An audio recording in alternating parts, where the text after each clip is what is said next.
Сайн байцгаана уу? Хүмүүс захиалгын сургуулийн багшийн шагаа нам байна. Бид автомашины дотоод орчны нүүрс төрөгчийн давхар эсэлтийн хэмжилтийг туршилтаар харуулсан үр дүнгээс танилцуулж байна.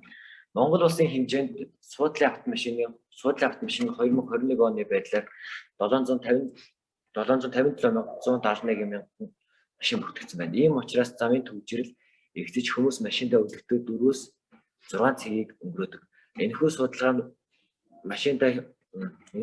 нь машин хэрэглэдэг бүх хүмүүст сонирхолтой байх бөгөөд машины дотоод орчинд дах ялгарх CO2-ийн хэмжээг мэдснээр бид хариу үйлдэл авах боломжтой юм аа.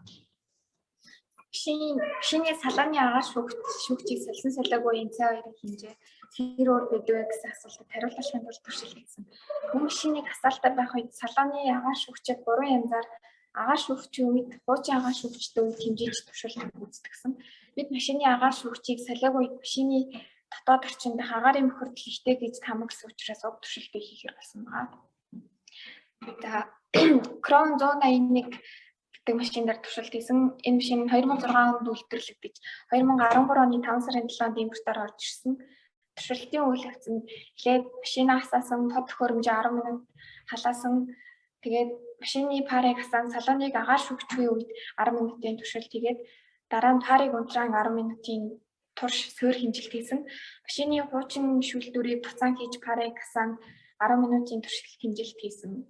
Парыг унтраан салоныг агаар шүүгч 10 минутын турш хэмжилт хийм бод төхөөрөмж унтраасан.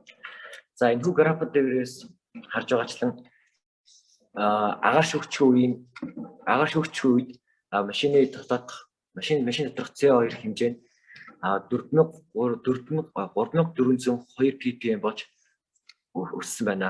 Тэр голоор татсан тэр 1000 ppm гэдэг нь болохоор 1000 ppm-ээс дахин бол хүний эрүүл мэндэд маш сөрөг нөлөө үзүүлдэг гэдгийг бид олж уншсан. Агаар шүүгчийн үед хуучин агаар шүүгчийг хийхэд машин дотор байгаа CO2 хэмжээ нь 1500 болж багассан.